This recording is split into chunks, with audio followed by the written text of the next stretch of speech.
10ാം ക്ലാസ്സിലെ chemistry 5ാമത്തെ unit അലോഹ സംയുക്തങ്ങളാണ് നമ്മൾ ഇന്നത്തെ വീഡിയോയിൽ പഠിക്കാൻ പോകുന്നത്. അപ്പോൾ ഈ ചാപ്റ്റർ ഒന്ന് പെൻഡിങ് ആയതാണ് മലയാളം മീഡിയംകാർക്ക്. അത് ഞാൻ അപ്ലോഡ് ചെയ്തതായിരുന്നു, പക്ഷെ എന്തോ ടെക്നിക്കൽ മിസ്റ്റേക്ക് കാരണം അത് അപ്ലോഡ് ആയില്ല. അപ്പോൾ എൻ്റെ കയ്യിലിരുന്ന വീഡിയോയും അത് ഡിലീറ്റ് ആയി പോയി. അപ്പോൾ അതുകൊണ്ടാണ് അത് പിന്നെ ഞാൻ ഒന്നുകൂടി എടുക്കേണ്ടി വന്നു. അതുകൊണ്ടാണ് ക്ലാസ് ഇച്ചിരി വൈകിയത് കേട്ടോ. അപ്പോൾ അലോഹ സംയുക്തങ്ങൾ നമ്മളൊരു യൂണിറ്റ് ഒറ്റ വീഡിയോയിൽ തന്നെ പഠിക്കുന്നുണ്ട്. അപ്പോൾ ഇതിൽ പ്രധാനമായിട്ടും 3 ഭാഗങ്ങളാണ് നമുക്ക് പഠിക്കാനുള്ളത്. ഒന്നാമത്തെ ഭാഗം അമോണിയ, രണ്ടാമത്തത് രാസസന്തുലനം, മൂന്നാമത്തത് സൾഫ്യൂരിക് ആസിഡ്. അമോണിയയെ കുറിച്ച് പഠിക്കുമ്പോൾ അതിന്റെ നിർമ്മാണം, സവിശേഷതകൾ, അതിന്റെ ഉപയോഗങ്ങൾ, ഇതാണ് നമ്മൾ പഠിക്കുന്നത്. രാസസന്തുലനം നിങ്ങൾക്ക് പുതിയൊരു ടോപ്പിക്കാണ്, അത് പഠിക്കാനുണ്ട്. പിന്നെ സൾഫ്യൂരിക് ആസിഡിന്റെ നിർമ്മാണം പഠിക്കാനുണ്ട്. പിന്നെ അതിന്റെ കുറച്ച് ഉപയോഗങ്ങൾ, അങ്ങനെയൊക്കെയുള്ള കാര്യങ്ങൾ പഠിക്കാനുണ്ട്. അലോഹങ്ങൾ എന്താണെന്ന് നമ്മൾ പഠിച്ചിട്ടുണ്ട് അല്ലേ? 9ാം ക്ലാസ്സിൽ നമ്മൾ പഠിച്ചിട്ടുള്ളതാണ് അലോഹങ്ങളെ കുറിച്ചിട്ട്. അപ്പൊ ഈ അലോഹങ്ങൾ എന്ന് പറഞ്ഞാൽ നമുക്കറിയാം, നൈട്രജൻ, ഹൈഡ്രജൻ, ഓക്സിജൻ, സൾഫർ, ഇങ്ങനെ തുടങ്ങിയ മൂലകങ്ങളെയാണ് നമ്മൾ അലോഹങ്ങൾ എന്ന് പറയാം. അലോഹങ്ങൾ കമ്പൈൻ ചെയ്ത് സംയുക്തങ്ങളാകുന്നതാണ് അലോഹ സംയുക്തങ്ങൾ എന്ന് പറയുന്നത്. അതിലൊരു എക്സാമ്പിൾ ആണ് അമോണിയ, സൾഫ്യൂരിക് ആസിഡ്. അതൊക്കെ അമോണിയ എന്ന് പറയുമ്പോൾ നൈട്രജനും ഹൈഡ്രജനും കൂടെ ചേർന്ന് ഉള്ള ഒരു അലോഹ സംയുക്തമാണ് അമോണിയ. അമോണിയാണ് നമ്മൾ ആദ്യം പഠിക്കാൻ പോകുന്നത്. അമോണിയ എന്ന് പറഞ്ഞാൽ നിങ്ങൾ കേട്ടിട്ടുണ്ട്, സസ്യങ്ങളുടെ വളർച്ചയ്ക്ക് ആവശ്യമായിട്ടുള്ള നൈട്രജൻ വളങ്ങളുടെ നിർമ്മാണത്തിനൊക്കെ അമോണിയ വേണ്ടതുണ്ട്. അമോണിയ ഒരു വളമായിട്ടൊക്കെ ഉപയോഗിക്കുന്നതൊക്കെ നിങ്ങൾക്ക് അറിയാം. അപ്പൊ നമ്മളിത് ക്ലാസ് റൂമിൽ എങ്ങനെ പ്രിപ്പയർ ചെയ്യുന്നു എന്നുള്ളതാണ് നമ്മൾ ആദ്യം നോക്കാൻ പോകുന്നത്. അപ്പൊ ഒരു വാച്ച് ഗ്ലാസ് നിങ്ങൾ കണ്ടിട്ടുണ്ടാകും. ഒരു വാച്ച് ഗ്ലാസ്സിൽ അമോണിയം ക്ലോറൈഡ് എടുക്കാം. Ammonium chloride NH4Cl ammonium chloride എടുക്കുക. അതിലേക്ക് അല്പം കാൽസ്യം ഹൈഡ്രോക്സൈഡ് ചേർത്ത് നന്നായിട്ട് ഇളക്കി കൊടുക്കാം. അങ്ങനെ ഇളക്കുന്ന സമയത്ത് രൂക്ഷഗന്ധമുള്ള ഒരു വാതകം ഉണ്ടാകും. അവിടേക്ക് ഒരു രൂക്ഷഗന്ധം പരക്കും. ഒരു വാതകം ഉണ്ടാകുന്നതാണ് ഇതിന് കാരണം. ഈ വാതകം എന്ന് പറയുന്നത് അമോണിയയാണ്. ഈ വാതകം എന്ന് പറയുന്നത് അമോണിയയാണ്. അതിന്റെ ഒരു രൂക്ഷഗന്ധമാണുള്ളത്, NH3 ആണ്. എന്നിട്ട് നമ്മൾ ഇതിനെ ചുവന്ന ലിറ്റ്മസ് പേപ്പർ ഇതിലേക്ക് കാണിച്ചു കൊടുക്കുക.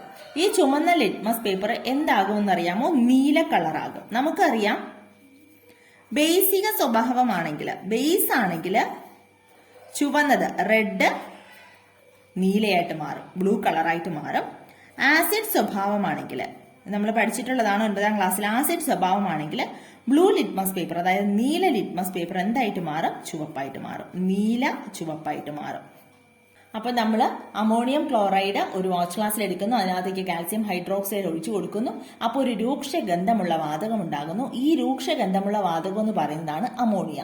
ഈ അമോണിയ ചുവന്ന ലിറ്റ്മസ് പേപ്പർ നമ്മൾ കാണിക്കുമ്പോൾ അത് നീല കളറായിട്ട് മാറുന്നു. അതായത് ഈ അമോണിയ വാതകം ബേസിക സ്വഭാവമുള്ളതാണ്. അപ്പോൾ ഈ അമോണിയ ബേസിക സ്വഭാവമുള്ള ഒരു വാതകമാണ്. പരീക്ഷണശാലയിൽ അമോണിയ എങ്ങനെ നിർമ്മിക്കുന്നതാണ് നമ്മൾ അടുത്ത് പഠിക്കാൻ പോകുന്നത്. അമോണിയയുടെ വ്യാവസായിക നിർമ്മാണം പരീക്ഷണശാലയിൽ എങ്ങനെ നിർമ്മിക്കുന്നു. ഇങ്ങനെ ഒരു സംവിധാനത്തിലാണ് അമോണിയ നിർമ്മിച്ചെടുക്കുന്നത്. ഇവിടെ നോക്കിയാൽ ഒരു ടെസ്റ്റ് ട്യൂബ് ചരിച്ചു വെച്ചിട്ടുണ്ട്, കണ്ടോ? ടെസ്റ്റ് ട്യൂബ് ചരിച്ചു വെച്ചിട്ടുണ്ട്, ഒരു ബർണർ കത്തിച്ചിട്ടുണ്ട്. ദെൻ ബാക്കി സംവിധാനം നമുക്ക് പറയാം.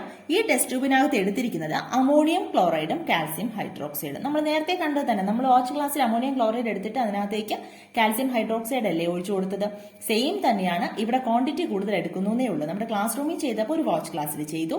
ഇതിൽ നോക്കിയാൽ ഒരു ടെസ്റ്റ് ട്യൂബിൽ അമോണിയം ക്ലോറൈഡ് എടുക്കുന്നു, കാൽസ്യം ഹൈഡ്രോക്സൈഡ് എടുക്കുന്നു. എന്നിട്ട് ഇതിനെ ഹീറ്റ് ചെയ്യുന്നു. എന്നിട്ട് ഇതിനെ നന്നായിട്ട് ചൂടാക്കുന്നു. ചൂടാക്കുമ്പോൾ ഇവിടെ ഒരു വാതകം ഇവിടെ കൂടെ വരും. അപ്പൊ ഇവിടെ കാൽസ്യം ഹൈഡ്രോക്സൈഡും അമോണിയം ക്ലോറൈഡും കൂടെ ചേർന്ന് എന്തൊക്കെയാണ് ഉണ്ടാകുന്നത് നമുക്ക് നോക്കാം. ഇക്വേഷൻ എഴുതി നോക്കാം. NH4Cl അമോണിയം ക്ലോറൈഡും കാൽസ്യം ഹൈഡ്രോക്സൈഡും കൂടെ ചേർന്ന് നമുക്ക് കിട്ടുന്ന ഒരു പ്രോഡക്റ്റ്, നമുക്ക് കിട്ടുന്ന ഒരു ഉൽപ്പന്നം എന്ന് പറയുന്നത് അമോണിയയാണ്, NH3. അതാണ് നമുക്ക് മെയിനായിട്ട് കിട്ടുന്ന ഉൽപ്പന്നം. അത് കഴിഞ്ഞിട്ട് നമുക്ക് കിട്ടുന്നത് വാട്ടർ കിട്ടും ഇതിൽ നിന്ന്. ദെൻ പിന്നെ കിട്ടുന്നത് കാൽസ്യം ക്ലോറൈഡ്. ഈ കാൽസ്യവും ഈ ക്ലോറിനും കൂടെ ചേർന്ന് കാൽസ്യം ക്ലോറൈഡ് CaCl2. ഇതിനെ ബാലൻസ് ചെയ്യുമ്പോൾ 2H2O വരും, 2NH3 വരും, 2NH4Cl വരും. ഇനി ഇക്വേഷൻ ബാലൻസ് ചെയ്യുന്നത് എങ്ങനെയാണെന്ന് ഞാൻ നേരത്തെ ഒരു ബേസിക് വീഡിയോ ചെയ്തിട്ടുണ്ട്. അപ്പോൾ നിങ്ങളത് കണ്ടിട്ടുണ്ടാകും. കാണാത്തവരൊന്ന് കാണുക. ഡിസ്ക്രിപ്ഷൻ ബോക്സിൽ അതിന്റെ ലിങ്ക് ഇട്ടേക്കാം. അപ്പോൾ അതിൽ നിന്ന് നിങ്ങൾക്കത് മനസ്സിലാവും എങ്ങനെയാണ് ബാലൻസ് ചെയ്യുന്നതെന്ന്. നമ്മൾ അഭികാരങ്ങളുടെ സൈഡും ഉൽപ്പന്നങ്ങളുടെ സൈഡിലുള്ള ആറ്റങ്ങളുടെ എണ്ണം തുല്യമാക്കുന്ന രീതിയിലാണ് നമ്മൾ ഇക്വേഷൻ ബാലൻസ് ചെയ്യുന്നത്. ഓക്കെ, അതവിടെ നിൽക്കട്ടെ. അപ്പൊ നമുക്ക് അമോണിയം ക്ലോറൈഡും കാൽസ്യം ഹൈഡ്രോക്സൈഡും ചേർന്ന് നമുക്ക് കിട്ടിയത് കാൽസ്യം ക്ലോറൈഡും വാട്ടറും, കാൽസ്യം ക്ലോറൈഡും ജലവും അമോണിയമാണ്. അപ്പൊ ഇതില് കാൽസ്യം ക്ലോറൈഡ് ഇവിടെ തന്നെ അങ്ങ് കിടക്കും, ഒന്നും ചെയ്യത്തില്ല, കാൽസ്യം ക്ലോറൈഡ് അവിടെ കിടന്നോളും. പിന്നെ നമുക്ക് കിട്ടിയ അമോണിയയിലെ ഈ അമോണിയയും അതിന്റെ കൂടെ ആ ജലവും കിട്ടുന്നുണ്ടേ, ആ ജലാംശവും കൂടെ ഈ ട്യൂബിലൂടെ ഇങ്ങോട്ട് പോരും. ഇവിടെയാണെങ്കിൽ ഇത് ശോഷക സ്തംഭം എന്ന് പറഞ്ഞാൽ ഡ്രൈയിങ് ടവർ എന്നാണ് ഇംഗ്ലീഷിൽ പറയുക. ഡ്രൈയിങ് എന്ന് പറയുമ്പോൾ നമുക്കറിയാം ഉണക്കാൻ വേണ്ടിയിട്ടല്ലേ ഡ്രൈയിങ് ടവർ. ഇതിനകത്ത് നമ്മൾ എടുത്തിരിക്കുന്നത് കാൽസ്യം ഓക്സൈഡ് ആണ്, അതായത് നീറ്റുകക്ക. ഈ വരുന്ന അമോണിയം ജലാംശവും കൂടെ കലർന്ന ആ സംഭവത്തിനെ നമ്മൾ ഈ നീറ്റുകക്കയിലൂടെ കടത്തിവിടും. നീറ്റുകക്കയിലൂടെ കടത്തിവിടുന്നത് എന്തിനാണ് എന്നൊരു ചോദ്യമുണ്ട്. അമോണിയം വാതകം നീറ്റുകക്കയിലൂടെ കടത്തിവിടുന്നത് എന്തിന്? അമോണിയയിൽ അടങ്ങിയിട്ടുള്ള ജലാംശം നീക്കം ചെയ്യാൻ. അപ്പൊ ഇവിടെ എത്തുമ്പോൾ ഈ അമോണിയയുടെ കൂടെ വന്ന ആ ജലാംശം അങ്ങ് നീക്കം ചെയ്യും, ഡ്രൈ ആയി പോവും. ബാക്കി നമുക്ക് എന്ത് കിട്ടും? അമോണിയ വാതകം മാത്രമായിട്ട് നമുക്ക് ഇവിടെ കിട്ടും.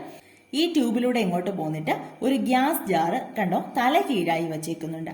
അങ്ങനെ നമ്മൾ കളക്ട് ചെയ്യും. എന്തുകൊണ്ട് അമോണിയ തല കീഴായി വെച്ചിരിക്കുന്ന ഗ്യാസ് ജാറിൽ കളക്ട് ചെയ്യുന്നത്? അതും ഒരു ക്വസ്റ്റ്യൻ ആണ്. കാരണം അമോണിയയുടെ സാന്ദ്രത എന്ന് പറയുന്നത് വായുവിനേക്കാൾ കുറവായതുകൊണ്ട്, വായുവിനേക്കാൾ സാന്ദ്രത കുറവാണ് അമോണിയയ്ക്ക്. അപ്പൊ നേരെ വെച്ചാൽ അതങ്ങ് സ്പ്രെഡ് ചെയ്ത് പോകും. അപ്പൊ ഇങ്ങനെ തല കീഴായി വെച്ചിട്ടാണ് അമോണിയ കളക്ട് ചെയ്യുന്നത്. അപ്പൊ ഇതാണ് പരീക്ഷണശാലയിലെ അമോണിയയുടെ നിർമ്മാണം. അപ്പൊ ഇവിടുന്ന് 2 ക്വസ്റ്റ്യൻ ഉണ്ട്. എന്തുകൊണ്ടാണ് അമോണിയം വാതകം നീറ്റുകക്കയിലൂടെ കടത്തിവിടുന്നത് പരീക്ഷണ സമയത്ത്? കാരണം എന്താ? അമോണിയയിൽ അടങ്ങിയിട്ടുള്ള ജലാംശം നീക്കം ചെയ്യാൻ വേണ്ടി. രണ്ടാമത്തെ ക്വസ്റ്റ്യൻ, അമോണിയ ശേഖരിക്കുന്ന ഗ്യാസ് ജാറ് കമഴ്ത്തി വെച്ചിരിക്കുന്നതിന് കാരണം എന്താ? അമോണിയയുടെ സാന്ദ്രത വായുവിനേക്കാൾ കുറവായതുകൊണ്ട്. അപ്പൊ നമുക്ക് അമോണിയ വാതകം കിട്ടി. ഈ അമോണിയ വാതകം ഉപയോഗിച്ച് ഒരു പരീക്ഷണം, ഫൗണ്ടൻ പരീക്ഷണം എന്നാണ് ഇതിന് പറയുന്നത് കേട്ടോ. ഒരു പരീക്ഷണം നോക്കാം. ചുവടുരുണ്ട ഒരു ഫ്ലാസ്ക് കണ്ടോ, ചുവടുരുണ്ട ഒരു ഫ്ലാസ്ക്, അതിനെ നമ്മൾ തല കീഴായിട്ട് വെക്കുന്നു. അതാണിത്, നേരെയാണ് ഇരിക്കുന്നത് കേട്ടോ. ഈ പരീക്ഷണം ചെയ്യാൻ വേണ്ടിയിട്ട് നമ്മൾ തല കീഴായിട്ട് വെക്കുന്നു. ചുവടുരുണ്ട ഒരു ഫ്ലാസ്കിൽ ഈർപ്പരഹിതമായ അമോണിയ കളക്ട് ചെയ്യാം. ഈർപ്പരഹിതമായിട്ട് തന്നെയാണ് നമുക്ക് കിട്ടുന്നത്. അങ്ങനെ ഈർപ്പരഹിതമായിട്ടുള്ള അമോണിയനെ ശേഖരിക്കാം. ചുവടുരുണ്ട ഫ്ലാസ്കിൽ വെച്ചേക്കുന്നു. അമോണിയ വായുവിനേക്കാൾ സാന്ദ്രത കുറവായതുകൊണ്ടാണ് നമ്മളിങ്ങനെ തല കീഴായിട്ട് വെച്ചേക്കുന്നത്. അത് കഴിഞ്ഞിട്ട് ഒരു ജെറ്റ് ട്യൂബ് ബീക്കറിൽ ഫിനോൾഫ്തലീൻ ചേർത്ത ജലത്തിൽ താഴ്ത്തി വെക്കുക. കണ്ടോ, അതിനകത്തേക്ക് ഒരു ജെറ്റ് ട്യൂബ് ഇട്ട് ഫിനോൾഫ്തലീൻ ചേർത്ത ജലത്തിലേക്ക് അത് താഴ്ത്തി വെച്ചു. ഈ ചുവടുരുണ്ട ഫ്ലാസ്ക് ഇതൊരു കോക്ക് കൊണ്ട് അടച്ചിട്ടുണ്ട്. സിറിഞ്ച് ഉപയോഗിച്ച് കണ്ടോ, ഒരു സിറിഞ്ച് ഉപയോഗിച്ച് ഏതാനും തുള്ളി ജലം ഈ അമോണിയ ശേഖരിച്ച് വെച്ചിരിക്കുന്ന ഫ്ലാസ്കിനുള്ളിലേക്ക് ഇൻജെക്ട് ചെയ്യുക, വീഴ്ത്തുക. അപ്പോഴേക്കും ആ സമയത്ത് ജലം, ഈ താഴെ ഇരിക്കുന്ന ഫിനോൾഫ്തലീൻ ചേർത്ത ജലം ഫ്ലാസ്കിനുള്ളിലേക്ക് ഇരച്ചു കയറുന്നതായിട്ട് കാണാൻ സാധിക്കും. അതാണ് അവിടെ നടക്കുന്ന സംഭവം, കയറുന്നത് കാണാൻ സാധിക്കും. അതിന് കാരണം എന്താ? അതിന് കാരണം അമോണിയ വെള്ളത്തിൽ ധാരാളമായിട്ട് ലയിക്കും. ഇവിടെ ഉള്ള അമോണിയ ഉണ്ടല്ലോ, ആ അമോണിയ ഈ ഇൻജെക്ട് ചെയ്ത് ഈ സിറിഞ്ചിലൂടെ ഉള്ളിലേക്ക് പോയ വെള്ളത്തിൽ ധാരാളമായിട്ട് അങ്ങ് ലയിക്കും. ലയിക്കുന്ന സമയത്ത് കൂടുതൽ അമോണിയ ഇതിനകത്ത് ലയിക്കും തോറും ഫ്ലാസ്കിനുള്ളിലെ മർദ്ദം കുറയും, ഇവിടുത്തെ മർദ്ദം കുറയും. മർദ്ദം കുറയുന്നത് കൊണ്ടാണ് ഇവിടെയുള്ള വെള്ളം എന്ത് ചെയ്തത്? മുകളിലേക്ക് അങ്ങ് ഇരച്ചു കയറിയത്. ഇനി ഇരച്ചു കയറുന്ന സമയത്ത് നോക്കി, ഇവിടെ നമ്മൾ ഫിനോൾഫ്തലീൻ ചേർത്തിട്ടുണ്ട്. ഫിനോൾഫ്തലീൻ എന്ന് പറഞ്ഞാൽ നമുക്കറിയാം ഒരു ഇൻഡിക്കേറ്റർ ആണ്, കഴിഞ്ഞ വർഷം നമ്മൾ പഠിച്ചിട്ടുണ്ട്. അത് നമ്മൾ ഉപയോഗിക്കുന്നത് എന്തിനാണ്? ബേസ് ആണോ ആസിഡ് ആണോ എന്ന് തിരിച്ചറിയാൻ വേണ്ടിയിട്ട് നമ്മൾ ഉപയോഗിക്കാറുണ്ട്. അപ്പൊ ബേസിക സ്വഭാവമാണെങ്കിൽ അതിനൊരു പിങ്ക് കളറാണ് കാണിക്കുക. കണ്ടോ, ഒരു ചെറിയ പിങ്ക് കളർ കാണുന്നില്ലേ? അപ്പൊ അത് അമോണിയ ബേസിക് സ്വഭാവം ഉള്ളത് കൊണ്ടാണ് അവിടെ പിങ്ക് കളർ കാണിക്കുന്നത്. ഇനി നിറവ്യത്യാസം ഉണ്ടാകുന്നതിന് കാരണം ഈ അമോണിയ ജലവുമായിട്ട് ലയിച്ച് അമോണിയം ഹൈഡ്രോക്സൈഡ് ഉണ്ടാകുന്നുണ്ട്. അമോണിയയുടെ ബേസിക സ്വഭാവമാണ് നമ്മൾ ഈ നിറമാറ്റത്തിന് കാരണമായിട്ട് കാണുന്നത്. കണ്ടോ, ഞാൻ ഈ പരീക്ഷണത്തിന് സിമ്പിൾ സെന്റൻസിൽ ഇങ്ങനെ എഴുതി വെച്ചേ ഉള്ളൂ കേട്ടോ, നിങ്ങൾക്ക് മനസ്സിലാകാൻ വേണ്ടിയിട്ട്. അപ്പൊ അമോണിയയുടെ പ്രിപ്പറേഷൻ നമ്മൾ പറഞ്ഞു, പരീക്ഷണശാലയിൽ നിർമ്മിക്കുന്നത് നമ്മൾ പറഞ്ഞു, അതിന്റെ ഒരു പരീക്ഷണവും കണ്ടു. ഇനി അതിന്റെ സവിശേഷതകൾ. അമോണിയയുടെ സവിശേഷത, അമോണിയയുടെ വാതകത്തിന് നിറമില്ല. നമ്മൾ കണ്ടതാണല്ലോ, അമോണിയയുടെ വാതകത്തിന് നിറമില്ല, രൂക്ഷ ഗന്ധമുണ്ട്, പക്ഷെ അതിന് വല്ലാത്തൊരു ഇറിറ്റേറ്റിംഗ് സ്മെല്ലാണ് ഉള്ളത്. ബേസിക സ്വഭാവമാണ്, നമ്മൾ കണ്ടു, ലിറ്റ്മസ് പേപ്പർ വെച്ചും കണ്ടു. ഫിനോൾഫ്തലീൻ ചേർത്ത ജലം അങ്ങോട്ട് ചെന്നപ്പോൾ അമോണിയ ഉള്ളത് കൊണ്ട് അത് പിങ്ക് കളറുമായി. അപ്പൊ അങ്ങനെ ബേസിക് സ്വഭാവം നമുക്ക് മനസ്സിലായി. ദെൻ ജലത്തിലെ ലയത്വം വളരെ കൂടുതലാണ്. ജലത്തിൽ ഇത് ധാരാളമായിട്ട് ലയിക്കും, പെട്ടെന്ന് ലയിക്കും. അമോണിയയുടെ സാന്ദ്രത വായുവിനേക്കാൾ കുറവാണ്, അതും നമ്മൾ കണ്ടു. അതുകൊണ്ടാണ് ഗ്യാസ് ജാറ് കമഴ്ത്തി പിടിച്ച് തല കീഴായിട്ട് പിടിച്ച് നമ്മൾ അതിനെ കളക്ട് ചെയ്തത്, ശേഖരിച്ചെടുത്തത്. അപ്പൊ സവിശേഷതകൾ പഠിക്കാൻ പ്രയാസമില്ല. നിറമില്ല, രൂക്ഷഗന്ധമുണ്ട്, ബേസിക സ്വഭാവമുണ്ട്, ജലത്തിലെ ലയത്വം വളരെ കൂടുതലാണ്, അമോണിയയുടെ സാന്ദ്രത വായുവിനേക്കാൾ കുറവാണ്. ഇനി അമോണിയയുടെ ഗാഠജലീയ ലായനിയാണ് ലിക്വർ അമോണിയ. അമോണിയ ജലത്തിൽ ധാരാളമായിട്ട് ലയിപ്പിച്ച് എത്രത്തോളം കോൺസെൻട്രേറ്റഡ് ആക്കാമോ അത്രത്തോളം ഗാഠമായി ലയിപ്പിച്ച് കിട്ടുന്ന ലായനിയാണ് നമ്മൾ പറയുന്നത് ലിക്കർ അമോണിയ. ദ്രവീകരിച്ച അമോണിയാണ് ലിക്വിഡ് അമോണിയ. ലിക്വിഡ് ഗ്യാസ് ആയിട്ടിരിക്കുന്ന അമോണിയ ഉണ്ടല്ലോ, അതിനെ നമ്മൾ ലിക്വിഫൈ ചെയ്ത് ദ്രവീകരിക്കുന്ന അതിന് പറയുന്ന പേരാണ് ലിക്വിഡ് അമോണിയ. മറ്റത് ഗാഢജലീയ ലായനീനെയാണ് നമ്മൾ ലിക്കർ അമോണിയ എന്ന് പറയുന്നത്. ഇനി ഒരു ക്വസ്റ്റ്യൻ ഉണ്ട് ഈ ഭാഗത്ത് നിന്ന് നിങ്ങൾക്ക്, അമോണിയയുടെ ഭാഗത്ത് നിന്ന്. അമോണിയ ടാങ്കർ മറിഞ്ഞ് ചോർച്ച ഉണ്ടാകുമ്പോൾ വെള്ളം സ്പ്രേ ചെയ്ത് അമോണിയയുടെ തീവ്രത കുറയ്ക്കാറുണ്ട്. ഇതിന്റെ കാരണം എന്ത്? നിങ്ങളുടെ ടെക്സ്റ്റ് ബുക്കിൽ തന്നെ ഉള്ള ക്വസ്റ്റ്യൻ ആണ്. ടെക്സ്റ്റ് ബുക്കിലെ പേജ് നമ്പർ 81 പേജിൽ. അപ്പൊ അമോണിയ ടാങ്കർ മറിഞ്ഞിട്ട് ചോർച്ച ഉണ്ടാകുമ്പോൾ വെള്ളം സ്പ്രേ ചെയ്ത് അതിന്റെ തീവ്രത കുറയ്ക്കാറുണ്ട്. ഇതിന്റെ കാരണം എന്തെന്നാണ് ചോദിച്ചിരിക്കുന്നത്. എന്താ കാരണം? അമോണിയ വാതകം ജലത്തിൽ ധാരാളമായി ലയിക്കും. ഈ അമോണിയ സ്പ്രെഡ് ആവുന്ന സമയത്ത് നമ്മൾ ജലം സ്പ്രേ ചെയ്ത് കൊടുക്കുമ്പോൾ ഈ ജലത്തിൽ അമോണിയ ധാരാളമായിട്ട് അങ്ങ് പെട്ടെന്ന് ലയിച്ചോളും. ഇത് അമോണിയ വാതകം അന്തരീക്ഷത്തിൽ വ്യാപിക്കുന്നത് തടയും. പെട്ടെന്ന് അങ്ങ് സ്പ്രെഡായി പോകുന്നത് തടയാൻ വേണ്ടിയിട്ട് സാധിക്കും. അതുകൊണ്ടാണ് അമോണിയ ടാങ്കർ ലോറി മറിയുമ്പോൾ വെള്ളം സ്പ്രേ ചെയ്ത് കൊടുക്കുന്നത്. അമോണിയയുടെ ഉപയോഗങ്ങൾ നോക്കിയാൽ ammonium sulphate, ammonium phosphate, urea മുതലായ രാസവളങ്ങൾ നിർമ്മിക്കുന്നതിന് അമോണിയ ഉപയോഗിക്കുന്നുണ്ട്. അപ്പൊ ഈ വളങ്ങളൊക്കെ നിർമ്മിക്കുന്നതിന് അമോണിയ ഉപയോഗിക്കാറുണ്ട്. അമോണിയം സൾഫേറ്റ്, അമോണിയം ഫോസ്ഫേറ്റ് കണ്ട പേരിൽ തന്നെയുണ്ട്. ദെൻ യൂറിയ മുതലായ രാസവളങ്ങൾ നിർമ്മിക്കുന്നതിന് അമോണിയ ഉപയോഗിക്കുന്നുണ്ട്. ഐസ് പ്ലാന്റുകളിൽ ശീതീകാരിയായിട്ട് ഉപയോഗിക്കുന്നുണ്ട്. ഐസ് പ്ലാന്റുകളിൽ തണുപ്പിക്കാൻ വേണ്ടിയിട്ടൊക്കെ ശീതീകാരിയായിട്ട് അമോണിയ ഉപയോഗിക്കാറുണ്ട്. ടൈലുകളും ജനലുകളും വൃത്തിയാക്കാൻ വേണ്ടിയിട്ട് അമോണിയ ഉപയോഗിക്കാറുണ്ട്. ദെൻ കീടനാശിനികൾ, ചായങ്ങൾ എന്നിവ നിർമ്മിക്കുന്നതിന് വേണ്ടിയിട്ട് അമോണിയ ഉപയോഗിക്കാറുണ്ട്. ഇനി അമോണിയെ സംബന്ധിക്കുന്ന ഒരു 3 പരീക്ഷണങ്ങൾ കേട്ടോ, അത് നോക്കാൻ പോവുകയാണ്. ഒന്നാമത്തത് ചെറിയ എക്സ്പെരിമെന്റ് ആണ്. ഒന്നാമത്തത് ഒരു ബോയിലിംഗ് ട്യൂബില് അല്പം അമോണിയം ക്ലോറൈഡ് എടുത്ത് ചൂടാക്കുക. അമോണിയം ക്ലോറൈഡ് നമ്മൾ നേരത്തെ കണ്ടത് തന്നെയാണ്. ഒരു ബോയിലിംഗ് ട്യൂബ് എന്ന് പറഞ്ഞാൽ അറിയാലോ, ടെസ്റ്റ് ട്യൂബിനെക്കാളും അല്പം കൂടെ വലുത്. അതാണ് ബോയിലിംഗ് ട്യൂബ് എന്ന് പറയുന്നത്. ബോയിൽ ചെയ്യാൻ വേണ്ടിയിട്ട് നമ്മൾ ഉപയോഗിക്കുന്നതാണ്. ബോയിലിംഗ് ട്യൂബില് അല്പം അമോണിയം ക്ലോറൈഡ് എടുത്ത് ചൂടാക്കുക. അമോണിയം ക്ലോറൈഡ് NH4Cl അതെടുത്ത് നമ്മൾ ചൂടാക്കുകയാണ്, ഹീറ്റ് ചെയ്യുവാണ്. ചൂടാക്കുന്ന സമയത്ത് ഇവിടുന്ന് ഒരു വാതകം ഫോം ചെയ്ത് ഇങ്ങനെ വരും. ഈ വാതകം വരുന്നത് നമുക്ക് മനസ്സിലാകുന്നത് എങ്ങനെ? രൂക്ഷഗന്ധം അവിടെ അനുഭവപ്പെടും കേട്ടോ. രൂക്ഷഗന്ധം അനുഭവപ്പെടുമ്പോൾ നമുക്ക് മനസ്സിലാകും ഇവിടെ ഒരു വാതകം വരുന്നുണ്ടെന്ന്. ഇതിലേക്ക് നമ്മളൊരു റെഡ് ലിറ്റ്മസ് പേപ്പർ കാണിക്കുകയാണ്. റെഡ് ലിറ്റ്മസ് പേപ്പർ കാണിക്കുമ്പോൾ അത് ബ്ലൂ കളറായിട്ട് മാറും. എന്ത് കളറാകും? ബ്ലൂ കളറായിട്ട് മാറും. അപ്പൊ നമുക്ക് മനസ്സിലാക്കാം ഈ വരുന്ന വാതകം ബേസിക സ്വഭാവമുള്ളതാണ്. അമോണിയം ക്ലോറൈഡിൽ നിന്ന് വരുന്ന വാതകം എന്താണ്? അമോണിയ ഗ്യാസ് ആണ് വരുന്നത്. അമോണിയം വാതകമാണ് ഇതിലൂടെ വരുന്നത്. ഇനി ഇതിനെ ചുവന്ന ലിറ്റ്മസിനെ നമ്മൾ എന്താക്കി? ചുവന്ന ലിറ്റ്മസിനെ നീല ലിറ്റ്മസ് ആക്കി ഈ വാതകം. ഇനി കുറച്ചു നേരം കൂടെ ഇതിവിടെ വച്ചിരിക്കുവാണെങ്കിൽ, ഈ ലിറ്റ്മസ് പേപ്പർ തന്നെ വച്ചിരിക്കുവാണെങ്കിൽ ഈ നീല ലിറ്റ്മസ് ആയത് പിന്നെയും ചുവപ്പ് കളറായിട്ട് മാറും. ഇതാകെ കൂടെ ഒരു കളറായി മനസ്സിലാക്കിയാൽ മതി കേട്ടോ. ചുവന്ന കളറായിട്ട് മാറാൻ കാര്യം എന്താണെന്നറിയാമോ? ആദ്യം ഇതിനകത്ത് NH4Cl എന്ന് അമോണിയ പുറത്തു വരും. അമോണിയ വാതകം പുറത്തു വരും. അത് കഴിഞ്ഞ് കുറെ നേരം കൂടെ ഇരിക്കുമ്പോൾ എന്ത് ചെയ്യുന്നറിയോ? ചൂടാക്കിക്കൊണ്ടിരിക്കുമ്പോൾ ഇതിനകത്തുനിന്ന് HCl വാതകം കൂടെ പുറത്തു വരും. എന്ത് വാതകമാണ്? HCl വാതകം കൂടെ പുറത്തു വരുമ്പോൾ ഈ നീല കളറിലിരുന്ന ലിറ്റ്മസ് പേപ്പർ, HCl എന്ന് പറയുന്നത് നമുക്കറിയാം ഹൈഡ്രജൻ ക്ലോറൈഡ് വാതകം, അതൊരു ആസിഡ് സ്വഭാവമുള്ളതാണ്. അപ്പൊ ആസിഡ് സ്വഭാവമുള്ളപ്പോൾ ആ ലിറ്റ്മസ് പേപ്പർ എന്ത് കളറായിട്ട് മാറും? ചുവന്ന കളറായിട്ട് മാറും പിന്നെയും. അതുകൊണ്ടാണ് അത് ചുവന്ന കളറായിട്ട് മാറിയത്. അപ്പൊ അതായത് NH4Cl ചൂടാക്കിയപ്പോ NH3യും HCl അമോണിയയും ഹൈഡ്രജൻ ക്ലോറൈഡ് നമുക്ക് കിട്ടി. ഇനി ഇതിൽ നിന്ന് പുറത്തു വരുന്ന HClഉം NH3യും കൂടെ ചേർന്ന് പിന്നെയും NH4Cl ഉണ്ടാകും. ആ NH4Cl വെളുത്ത പൊടിയായിട്ട് ഈ ബോയിലിംഗ് ട്യൂബിന്റെ വശങ്ങളിൽ പറ്റിപ്പിടിച്ചിരിക്കും. NH4Cl ammonium chloride.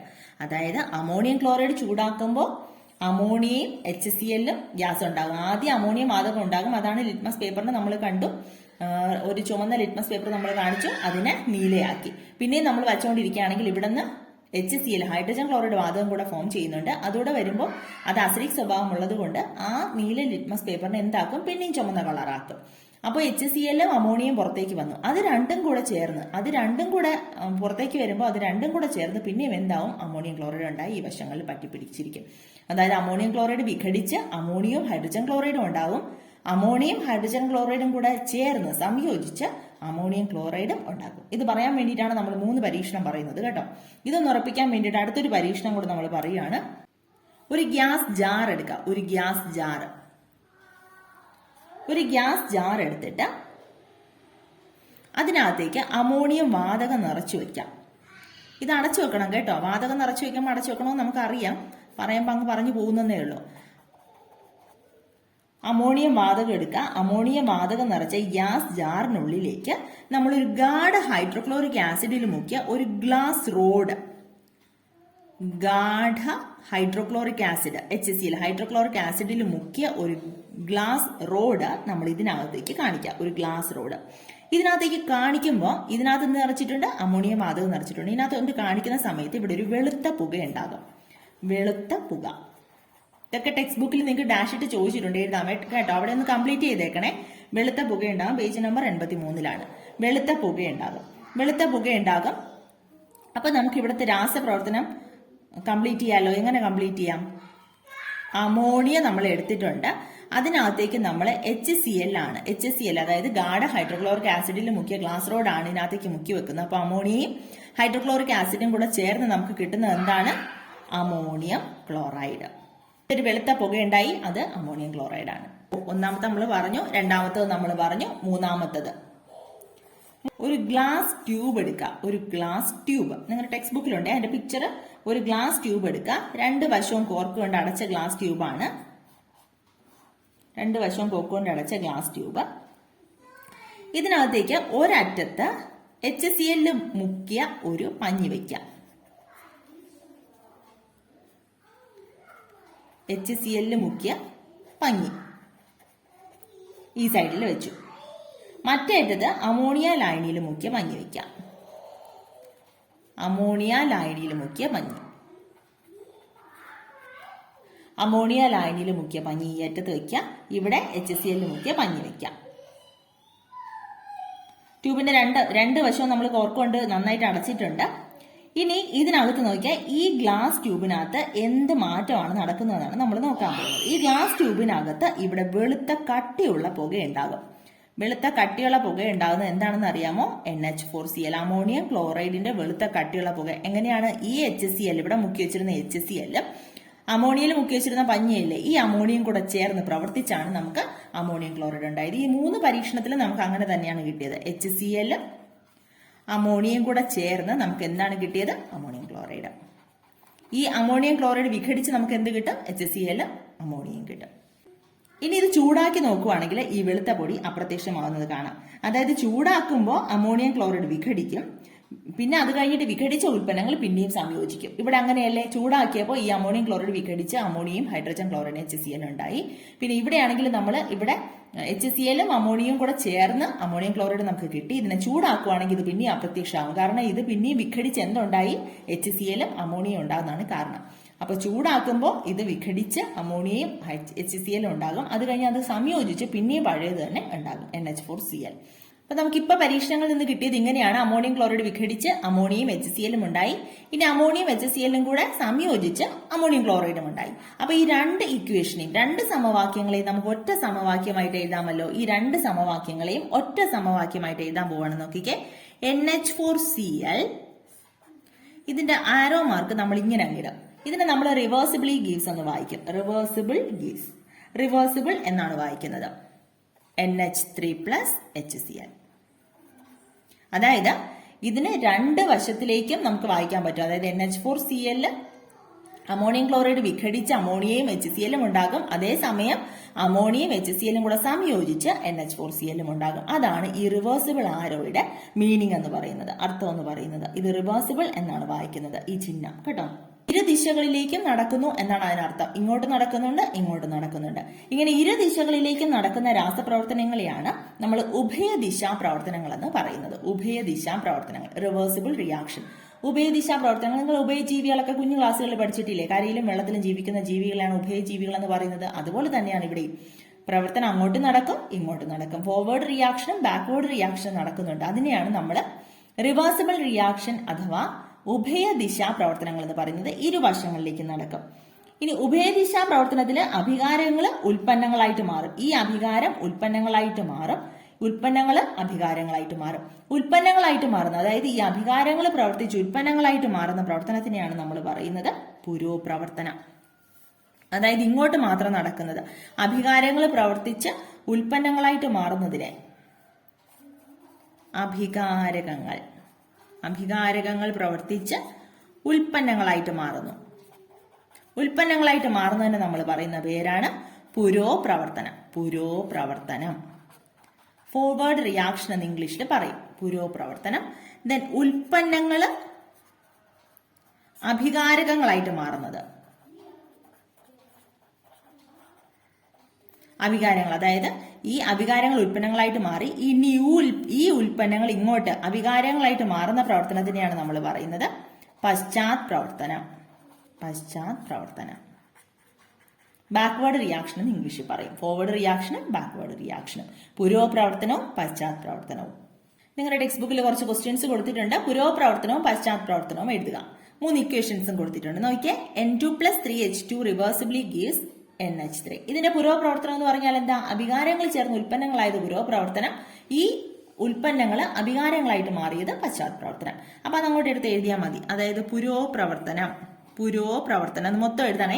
പുരോപ്രവർത്തനം എന്ന് പറയുന്നത് N2 + 3H2 ഗീവ്സ് 2NH3. ഇതാണ് ഇതിന്റെ പുരോപ്രവർത്തനം. പശ്ചാത് പ്രവർത്തനം എന്ന് പറയുന്നത് അത് മുഴുവൻ എഴുതിയിട്ട് വേണം എഴുതാൻ കേട്ടോ. 2NH3 gives. ഇപ്പൊ നമുക്കിവിടെ റിവേഴ്സിബിളി ആരോ കൊടുക്കണ്ട, നമ്മൾ സെപ്പറേറ്റ് എടുത്ത് എഴുതുകയാണ്. ഈ പുരോപ്രവർത്തനവും പശ്ചാത് പ്രവർത്തനവും ഒന്നിച്ച് നടക്കുമ്പോഴാണ് നമ്മൾ റിവേഴ്സിബിളി ഗീവ്സ് ആരോ കൊടുത്ത് എഴുതുന്നത്. 2NH3 gives N2 + 3H2. അതുപോലെ ബാക്കി രണ്ടും എഴുതാമല്ലോ. എഴുതിയിട്ട് ആൻസർ ശരിയാണോ എന്ന് ചെക്ക് ചെയ്യണം കേട്ടോ. ആദ്യം നിങ്ങളൊന്ന് എഴുതി നോക്കണേ.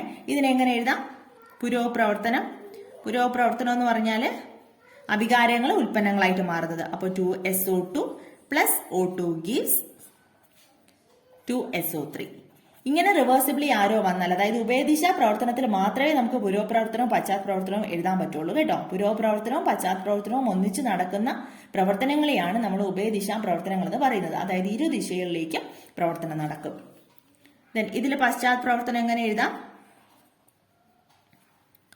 2SO3 gives, തിരിച്ചെഴുതുക, 2SO2 + O2. ഇത് വളരെ സിമ്പിൾ ആണ്. എക്സാമിന് ചോദിച്ചാൽ പുരോപ്രവർത്തനം പശ്ചാത് പ്രവർത്തനം എഴുതാൻ. പുരോപ്രവർത്തനം എന്ന് പറഞ്ഞാൽ നേരെയുള്ള പ്രവർത്തനം എഴുതുക, പശ്ചാത് പ്രവർത്തനം തിരിച്ചുള്ളത് എഴുതുക. ദെൻ ഇവിടെയാണെങ്കിലോ പുരോപ്രവർത്തനം എന്ന് പറയുന്നത് H2 + I2 ഗീവ്സ് 2HI. പശ്ചാത് പ്രവർത്തനം 2HI ഗീവ്സ് H2 + I2. ഇനി നോക്കിയാൽ സോഡിയം ഹൈഡ്രോക്സൈഡും ഹൈഡ്രോക്ലോറിക് ആസിഡും. സോഡിയം ഹൈഡ്രോക്സൈഡ് എന്ന് പറയുന്ന ഒരു ബേസ് ആണ്. ഹൈഡ്രോക്ലോറിക് ആസിഡ് എന്ന് പറയുന്നത് ഒരു ആസിഡ് ആണ്. അത് രണ്ടും കൂടെ സംയോജിപ്പിക്കുമ്പോൾ നമുക്ക് ഉഭയദിശാ പ്രവർത്തനമാണോ കിട്ടുന്നത്? അത് രണ്ടും കൂടെ സംയോജിക്കുമ്പോൾ എന്താ നമുക്ക് കിട്ടുന്നത്? NaCl എന്ന് പറയുന്ന ഒരു സോൾട്ട് ആണ്. NaCl + H2O, water. ഇതിനെ നമ്മൾ കഴിഞ്ഞ വർഷം പഠിച്ചിട്ടുണ്ട്. നിർവീകരണ പ്രവർത്തനം, ന്യൂട്രലൈസേഷൻ റിയാക്ഷൻ നമ്മൾ പഠിച്ചിട്ടുണ്ട്. ഇത് രണ്ടും കൂടെ, ആസിഡും ബേസും കൂടെ റിയാക്ട് ചെയ്ത് നമുക്കൊരു സോൾട്ട് കിട്ടും. അതിന് പിന്നെ നമുക്ക് തിരിച്ചിങ്ങോട്ട് ചെയ്യാൻ പറ്റും. അതായത് നമുക്ക് NaCl വെള്ളവും കിട്ടി. ഈ NaCl വെള്ളത്തിൽ കലക്കിയാൽ നമുക്ക് ബേസും ആസിഡുമായിട്ട് NaOHും HCl കിട്ടുമോ? കിട്ടത്തില്ല. അപ്പോൾ ഇത് ഉഭയദിശാ പ്രവർത്തനത്തിന് എക്സാമ്പിൾ അല്ല. ഇത് നിർവീകരണ പ്രവർത്തനമാണ്.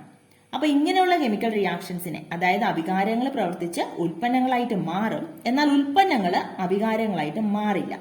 അങ്ങനെയുള്ള പ്രവർത്തനങ്ങളിൽ നമ്മൾ പറയുന്നതാണ് ഏകദിശാ പ്രവർത്തനങ്ങൾ, ഇറിവേഴ്സിബിൾ റിയാക്ഷൻ. ഉഭയദിശാ പ്രവർത്തനങ്ങൾ നമ്മൾ അപ്പുറത്ത് കണ്ടു.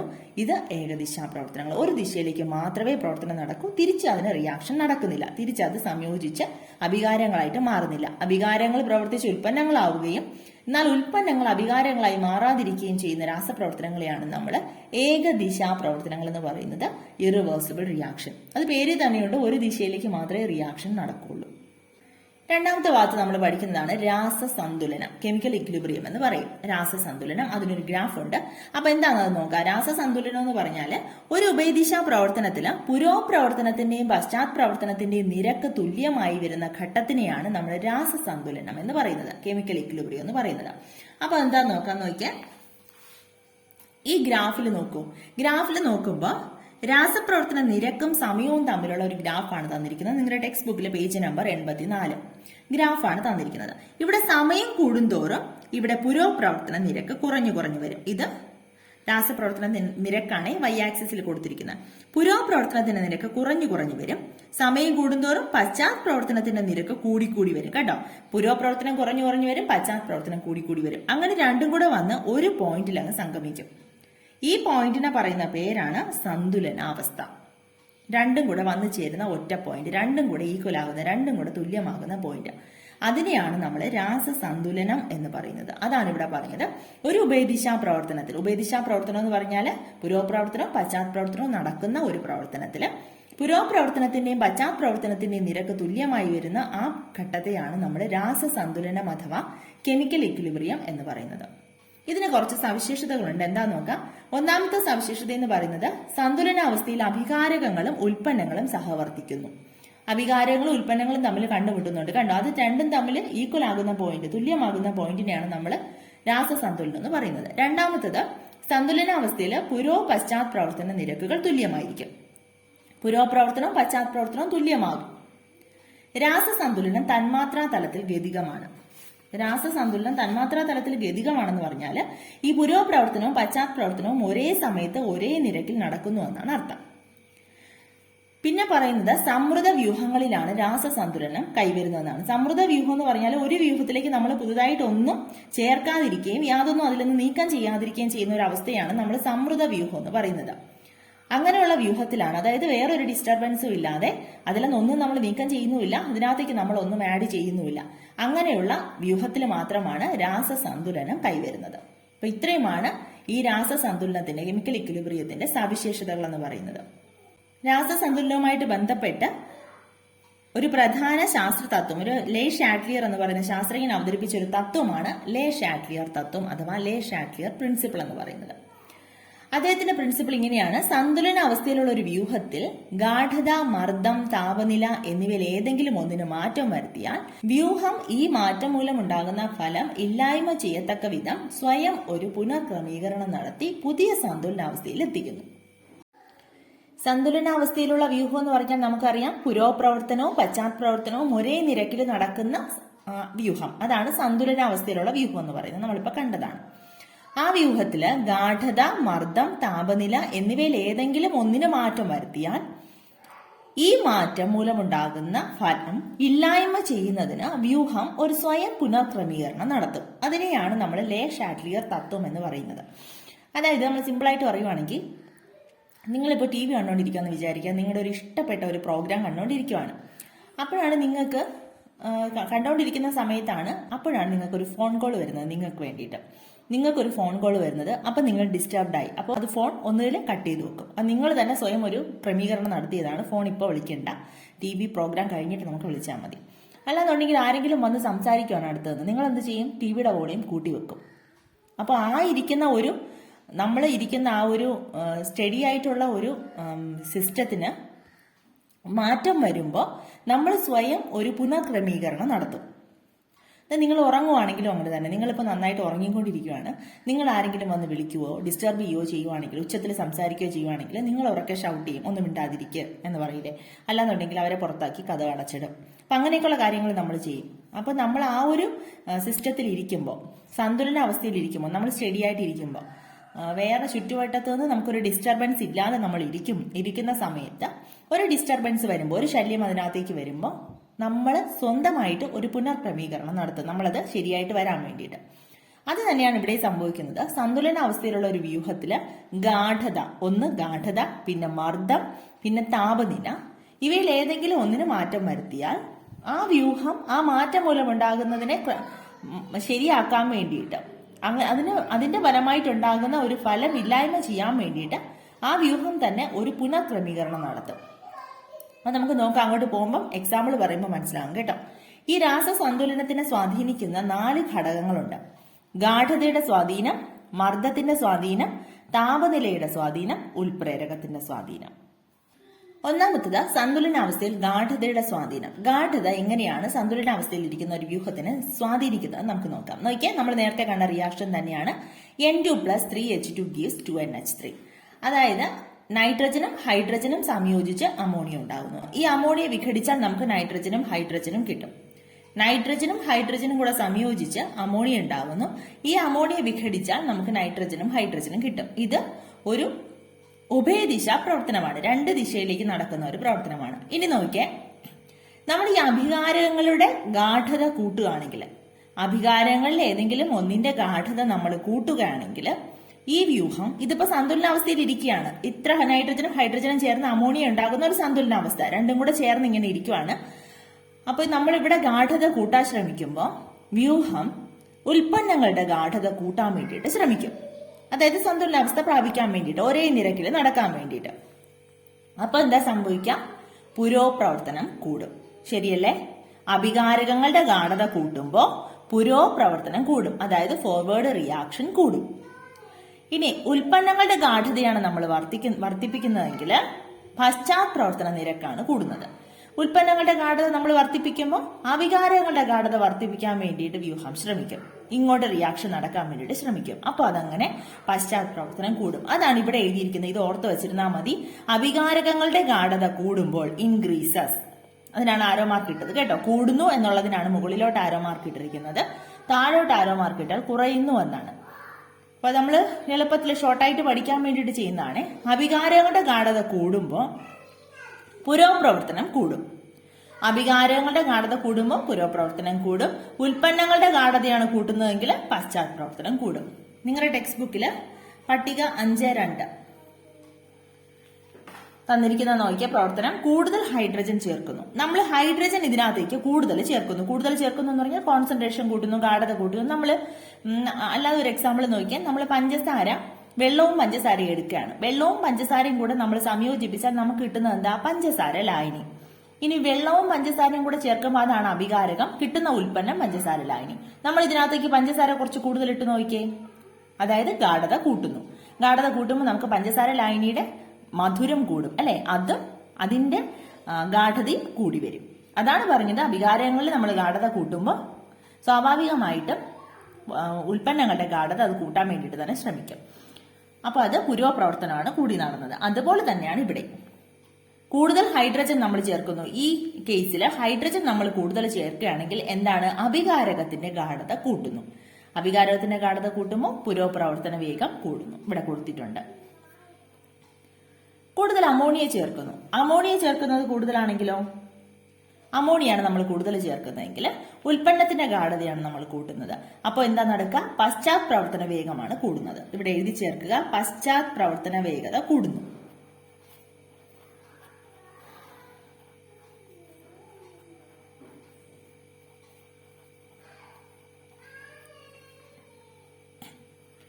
ഇനി അമോണിയ നീക്കം ചെയ്യുന്നു. അമോണിയ കിട്ടിയ അമോണിയ നീക്കം ചെയ്തുകൊണ്ടിരിക്കുന്നു. നീക്കം ചെയ്തുകൊണ്ടിരിക്കുക എന്ന് പറഞ്ഞാൽ നമ്മൾ ഇവിടുത്തെ ഗാഠത കുറയ്ക്കുന്നു എന്നാണ് അർത്ഥം. ഇവിടുന്ന് കുറച്ച് നമ്മൾ എടുത്ത് മാറ്റിക്കൊണ്ടിരിക്കുന്നു. അപ്പൊ നമ്മൾ ഇവിടുത്തെ ഗാഠത കുറയ്ക്കുന്നു എന്ന് പറഞ്ഞാൽ ഫോർവേഡ് റിയാക്ഷൻ, അതായത് പുരോപ്രവർത്തനം നിരക്ക് കൂട്ടുന്നു എന്നല്ലേ അർത്ഥം. നമ്മളിവിടെ കോൺസെൻട്രേഷൻ ഗാഠത കൂട്ടിക്കൊണ്ടിരിക്കുകയാണെങ്കിൽ ഇങ്ങോട്ടുള്ള പ്രവർത്തനം നടക്കും. ഇവിടെ കുറച്ചുകൊണ്ടിരിക്കുകയാണെങ്കിൽ ഇങ്ങോട്ടുള്ള പ്രവർത്തനമാണ് നടക്കുന്നത്, അതായത് പുരോപ്രവർത്തനം കൂടുന്നു. ഇത് മനസ്സിലാക്കി വെച്ചിരുന്നാല് എങ്ങനെ രീതിയിൽ ക്വസ്റ്റ്യൻ ചോദിച്ചാലും ലോജിക് ഉപയോഗിച്ച് മനസ്സിലാക്കി ചെയ്യാം. ഇത്രയും മാത്രം ഓർത്തിരുന്നാൽ മതി കേട്ടോ.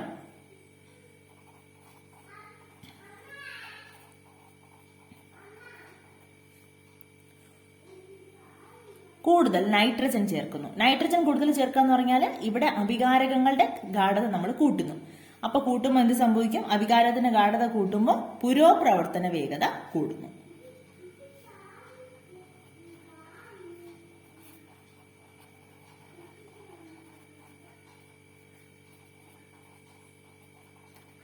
ഇതാണ് ഗാഠതയുടെ സ്വാധീനം. രണ്ടാമത്തെ ഘടകം എന്ന് പറയുന്നത് മർദ്ദം.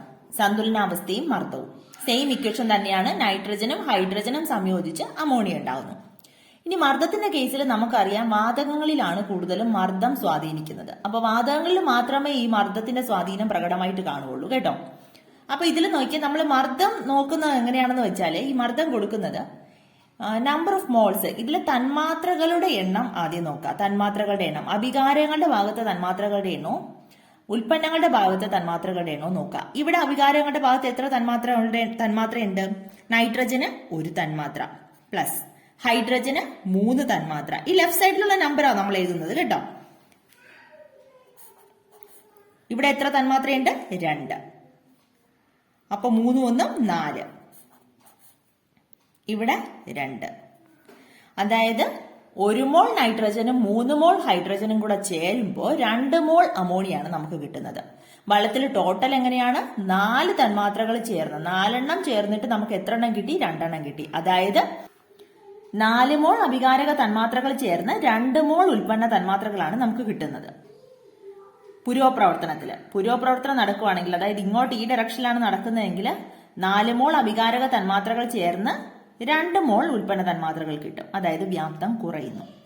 പശ്ചാത് പ്രവർത്തനമാണെങ്കിലോ 2 മോൾ തന്മാത്രകൾ ചേർന്ന് ഉൽപ്പന്ന തന്മാത്രകൾ ചേർന്ന് 4 മോൾ അഭികാരക തന്മാത്രകൾ നമുക്ക് കിട്ടുന്നു. അതായത് പശ്ചാത് പ്രവർത്തനം കൂടുന്നു, വ്യാപ്തവും കൂടുന്നു.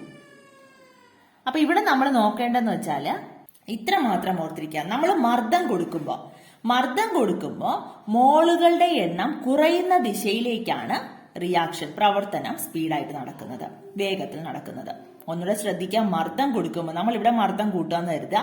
മർദ്ദം കൂട്ടുമ്പോൾ മോളുകളുടെ എണ്ണം കുറയുന്നത്, അതായത് ഇവിടെ നമ്മൾ മർദ്ദം കൂട്ടി കൊടുക്കുകയാണെങ്കിൽ മോളുകളുടെ എണ്ണം കുറയുന്ന എവിടെയാ? ഈ ദിശയിലേക്ക്, പുരോപ്രവർത്തനം. അപ്പൊ പുരോപ്രവർത്തനം കൂടുതലായിട്ട് നടക്കും. ഇനി മർദ്ദം കുറയ്ക്കുമ്പോൾ മോളുകളുടെ എണ്ണം കൂടുന്ന ദിശയിലേക്ക് പ്രവർത്തനം കൂടുതൽ നടക്കും. അതായത് ഒന്ന് പഠിച്ചാൽ മതി, മറ്റത് അതിന്റെ തന്നെ ഓപ്പോസിറ്റ് ആണ്. അപ്പൊ ഇതൊന്ന് ശ്രദ്ധിച്ചു നോക്കാം കേട്ടോ. മർദ്ദം ഒരിച്ചിരി കൺഫ്യൂഷൻ വരും. കാരണം നോക്കിയേ, മർദ്ദം നമ്മൾ കൂടുതലായിട്ട് കൊടുക്കുമ്പോൾ, മർദ്ദം കൊടുക്കുമ്പോൾ മോളുകളുടെ എണ്ണം ഇത് കൂട്ടി ആദ്യം എഴുതി വെക്കുക. അഭികാരങ്ങളുടെ ഭാഗത്താണോ ഉൽപ്പന്നങ്ങളുടെ ഭാഗത്താണോ കൂടുതലെന്ന് നമുക്ക് അറിയാൻ പറ്റും. തന്മാത്രകളുടെ എണ്ണം കൂട്ടി എഴുതി വെക്കുക. അത് കഴിഞ്ഞിട്ട് മർദ്ദം നമ്മൾ കൊടുക്കുമ്പോൾ മോളുകളുടെ എണ്ണം ഏത് ദിശയിലാണോ കുറവ് വരുന്നത് ആ ദിശയിലേക്കാണ് റിയാക്ഷൻ സ്പീഡായിട്ട് നടക്കുന്നത്. അപ്പൊ ഇവിടെ നടക്കുന്ന റിയാക്ഷൻ എന്ന് പറയുന്നത് ഫോർവേഡ് റിയാക്ഷൻ, അതായത് പുരോപ്രവർത്തനം.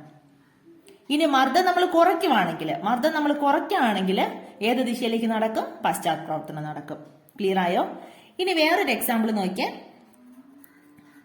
Hydrogen plus I2 റിവേഴ്സിബിളി gives 2HI. ഇത് ഫുള്ള് ഗ്യാസ് ആണ്. ഇത് നോക്കിയേ, ഇതിലെ തന്മാത്രകളുടെ എണ്ണം എന്ന് പറയുന്നത്, ഇവിടുത്തെ തന്മാത്രകളുടെ എണ്ണം 1 + 1 ഗീവ്സ് 2. 2 റിവേഴ്സിബിളി ഗീവ്സ് 2. ഇവിടെ തന്മാത്രകളുടെ എണ്ണം തുല്യമാണ്. അപ്പൊ തന്മാത്രകളുടെ എണ്ണം തുല്യമാണെങ്കിൽ വാതകങ്ങളുടെ കേസിൽ വാതകങ്ങളിലെ മർദ്ദത്തിന് ഒരു സ്വാധീനവും ഇല്ല. സന്തുലനാവസ്ഥയിൽ മർദ്ദത്തിന് ഒരു സ്വാധീനവും ചെലുത്താൻ സാധിക്കില്ല. എങ്ങനെയാണെങ്കിൽ? തന്മാത്രകളുടെ എണ്ണം തുല്യമാണെങ്കിൽ. ഇത് ഓർത്തു വെക്കുക. ഒരു ഇക്വേഷൻ തന്നിട്ട് നമ്മൾ മർദ്ദത്തിന് സ്വാധീനം എഴുതാൻ പറഞ്ഞാൽ ഇത് തുല്യമാണെങ്കിൽ, തന്മാത്രകളുടെ എണ്ണം തുല്യമാണെങ്കിൽ അവിടെ മർദ്ദത്തിന് സ്വാധീനം ഇല്ല. സന്തുലനാവസ്ഥയും താപനില എന്ത് സ്വാധീനമാണ് സന്തുലനാവസ്ഥയിൽ ചെലുത്തുന്നത് നോക്കാം. സെയിം ഇക്വേഷൻ തന്നെയാണ്. നോക്കിയാൽ നൈട്രജനും ഹൈഡ്രജനും സംയോജിച്ച് അമോണിയയും ഒപ്പം ഹീറ്റും ഉണ്ടാകുന്നു. താപം ഉണ്ടാകുന്നു. ഇവിടെ നോക്കിയേ, താപനിലയുടെ ഇതെന്ന് പറഞ്ഞാൽ ഇത് താപാകിരണ പ്രവർത്തനം ഏത് എന്നാണ് നിങ്ങളുടെ ടെക്സ്റ്റ് ബുക്കിൽ ചോദിച്ചിരിക്കുന്നത്. അതായത് പുരോപ്രവർത്തനമാണോ പശ്ചാത് പ്രവർത്തനമാണോ? നോക്കി, ഇവിടെയാണെങ്കിൽ നമ്മൾ താപനില കൂട്ടുവാണെന്ന് വിചാരിക്കാം. താപനില കൂട്ടുമ്പോൾ ഈ സന്തുലനാവസ്ഥയിലിരിക്കുന്ന ഈ വ്യൂഹം അത് കുറയ്ക്കാൻ ശ്രമിക്കുന്നതിന്റെ ഫലമായിട്ട് താപാകിരണ പ്രവർത്തനമാണ് കൂടുതലായിട്ട് നടക്കുക. താപാകിരണ പ്രവർത്തനം വേഗത്തിലാവും.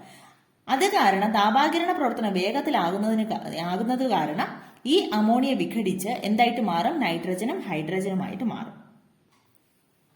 അപ്പൊ നോക്കിയേ, ഇവിടെ നൈട്രജനും ഹൈഡ്രജനും സംയോജിക്കുമ്പോൾ അമോണിയ ഉണ്ടാകുന്ന ഫലമായി ഹീറ്റ്, താപം പ്രൊഡ്യൂസ് ചെയ്യുന്നു, താപം പുറത്തുവിടുന്നു.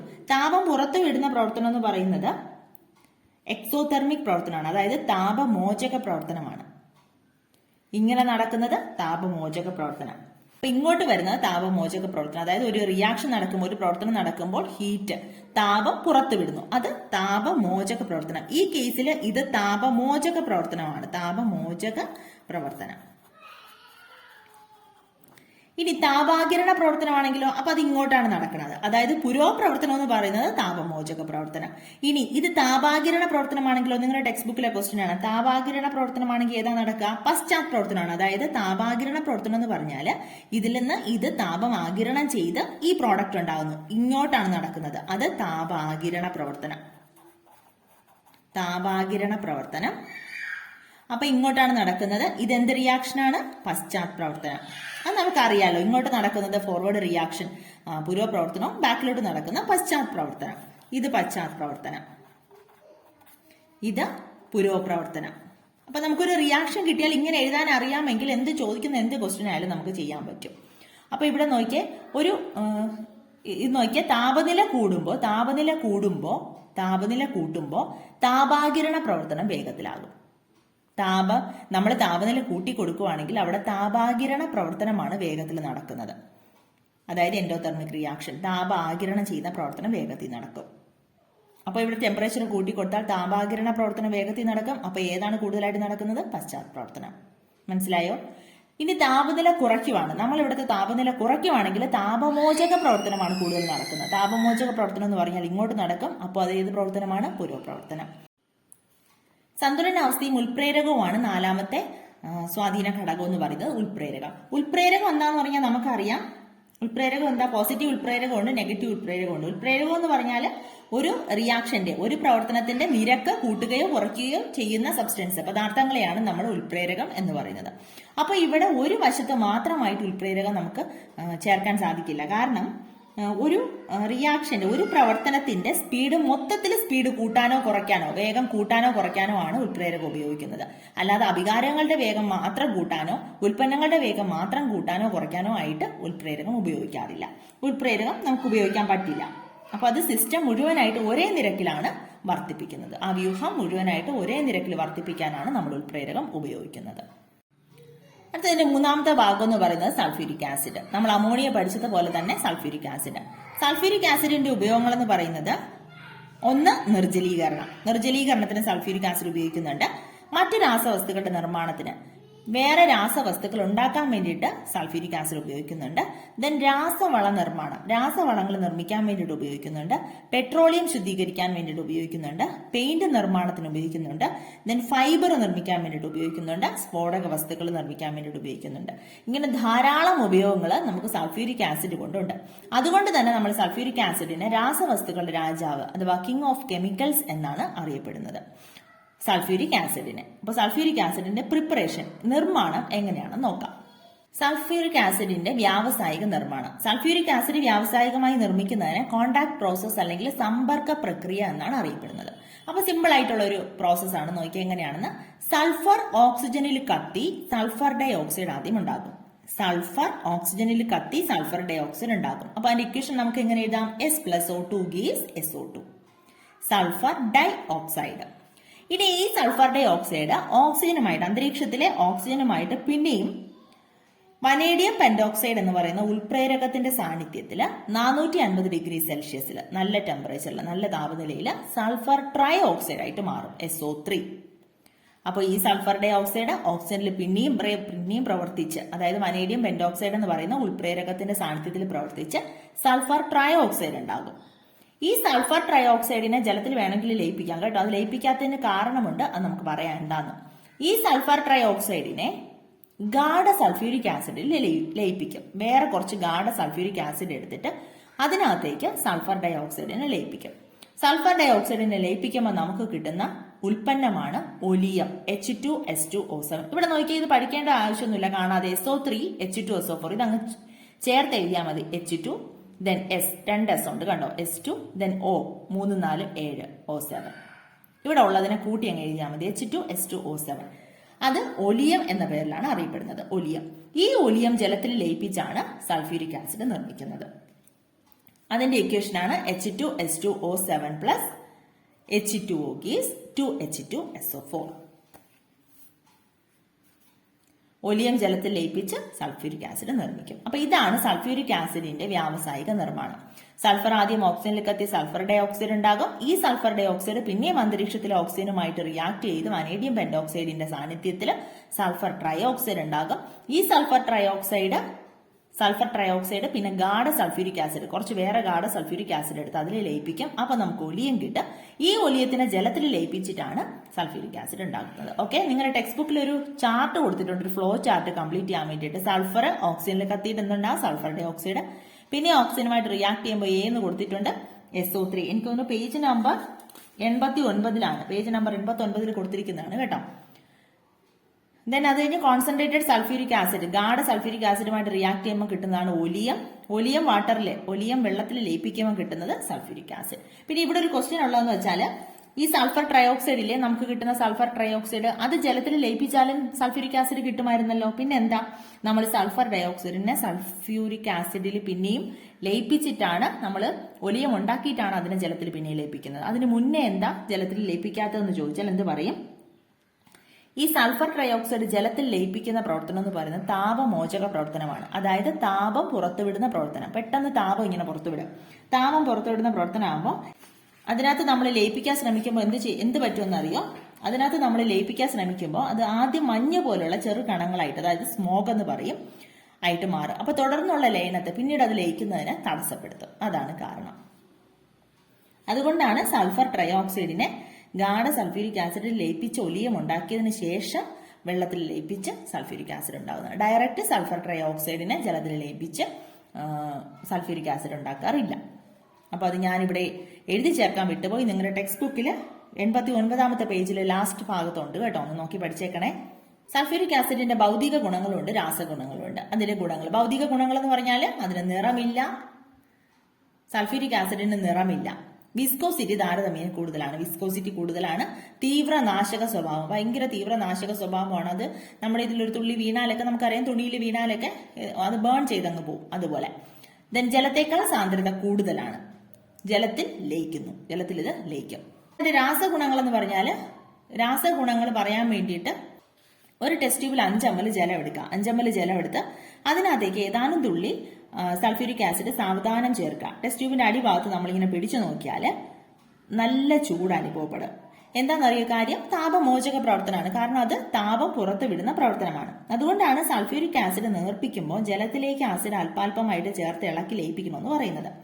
അതെ, അല്ലാതെ ആസിഡിലേക്ക് നമ്മൾ ജലം ചേർക്കുവാണെങ്കിൽ, ഈ ആസിഡിലോട്ട് ജലം ചേർക്കുവാണെങ്കിൽ ഇത് താപമോചക പ്രവർത്തനം ആയതുകൊണ്ട് അത് നമ്മുടെ ശരീരത്തിലേക്ക് തെറിക്കാനും പൊള്ളലേൽക്കാനും ഒക്കെ ഉള്ള സാധ്യതയുണ്ട്. അതുകൊണ്ടാണ് പറയുന്നത് വെള്ളത്തിലേക്ക് ആസിഡ് അല്പാൽപമായിട്ട് ഒഴിച്ചു വേണം നമ്മൾ നേർപ്പിച്ചെടുക്കാൻ വേണ്ടിയിട്ട്. ഇനി ഇതിന്റെ രാസഗുണങ്ങൾ നോക്കിയാൽ, സൾഫ്യൂരിക് ആസിഡിന്റെ രാസഗുണങ്ങൾ 3 നമുക്ക് പഠിക്കാനുണ്ട്. നിർജ്ജലീകരണ ഗുണം, ശോഷകാരക ഗുണം, ഓക്സീകരണ ഗുണം.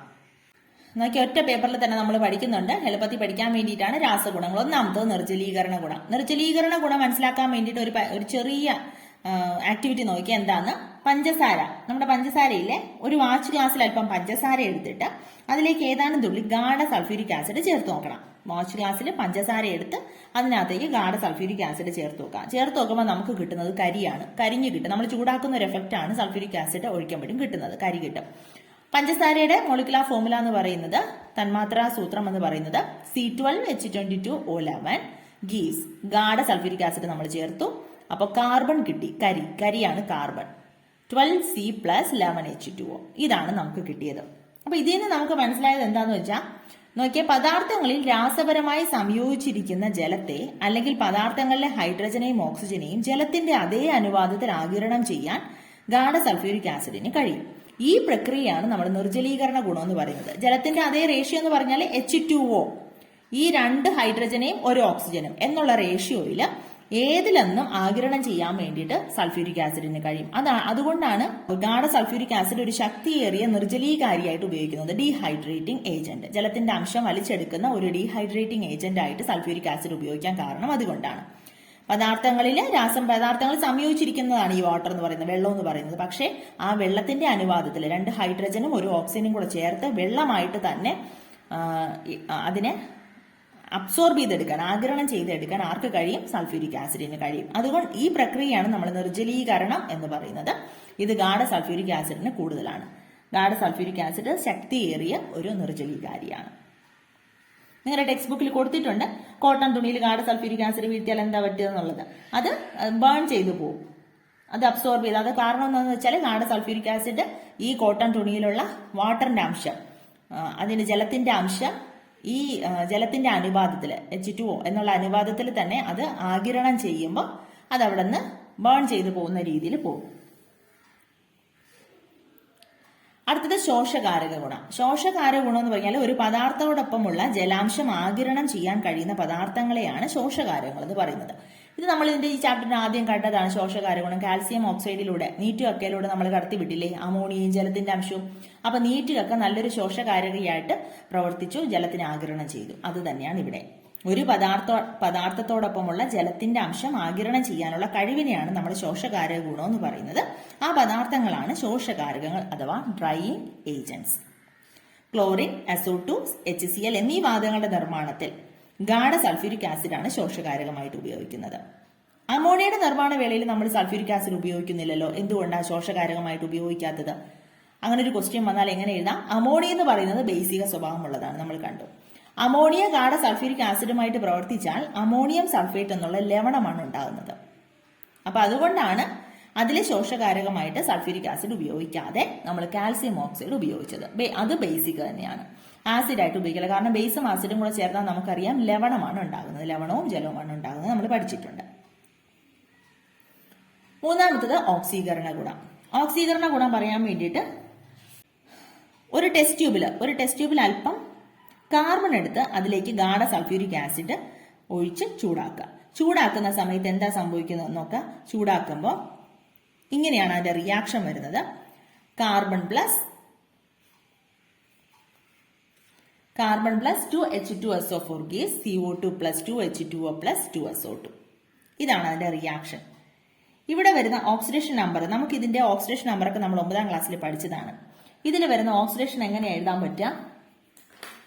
കാർബണിന്റെ ഓക്സിഡേഷൻ നമ്പർ നമുക്കറിയാം. ഫ്രീ സ്റ്റേറ്റിൽ ഇരിക്കുന്ന ഒരു എലമെന്റിന്റെ ഓക്സിഡേഷൻ നമ്പർ എന്ന് പറയുന്നത് 0 ആണ്. ഓക്സിഡേഷൻ നമ്പറിന് ഞാനൊരു വീഡിയോ ചെയ്യുന്നുണ്ട് കേട്ടോ. അപ്പോൾ അത് കാണുമ്പോൾ നിങ്ങൾക്ക് മനസ്സിലാവും. ബേസിക് ആയിട്ടൊരു വീഡിയോ 0 ആണ് ഇത് പോട്ടെ. ദെൻ ഹൈഡ്രജന്റേത് +1 നമ്മൾ പഠിച്ചത് കൊണ്ടാണ് ഞാൻ ഈ പറഞ്ഞു പോകുന്നത്. ഹൈഡ്രജന്റേത് +1. ദെൻ സൾഫറിൻ്റെത് നമുക്ക് അറിയത്തില്ല. ഓക്സിജന്റേത് -2. സൾഫറിന്റെ അറിയത്തില്ലെങ്കിൽ നമ്മൾ എങ്ങനെയാ കണ്ടുപിടിക്കുക? സൾഫറിന് X എന്ന് കൊടുക്കും. ഹൈഡ്രജൻ എത്രയുണ്ട്? 2 × +1 + X + 4 × -2 = 0. എല്ലാം കൂടെ ചേർക്കുമ്പോൾ എത്ര കിട്ടും? 0 കിട്ടും. അപ്പോൾ ഇത് എത്രയാണ്? 2 × +1 എന്ന് പറയുന്നത് 2 + X - 4 2 8 = 0 0. Then X - 6 = 0. X എന്ന് പറയുന്നത് 6 എന്ന് കിട്ടും. +6 ആണ് ഇതിന്റെ ഓക്സിഡേഷൻ നമ്പർ.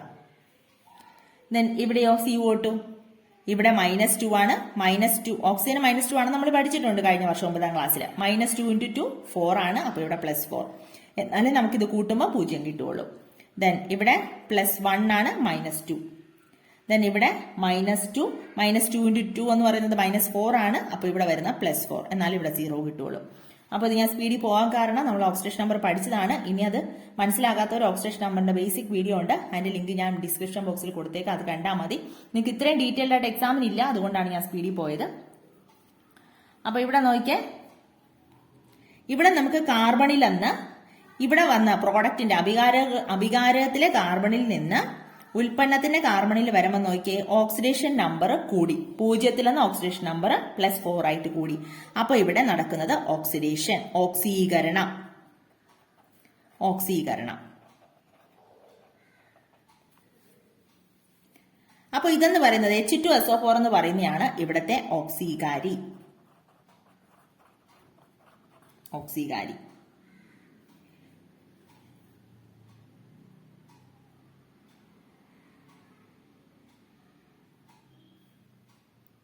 സൾഫ്യൂരിക് ആസിഡ് എന്ന് പറയുന്നതാണ് ഓക്സീകാരി, ഓക്സിഡൈസിങ് ഏജന്റ്.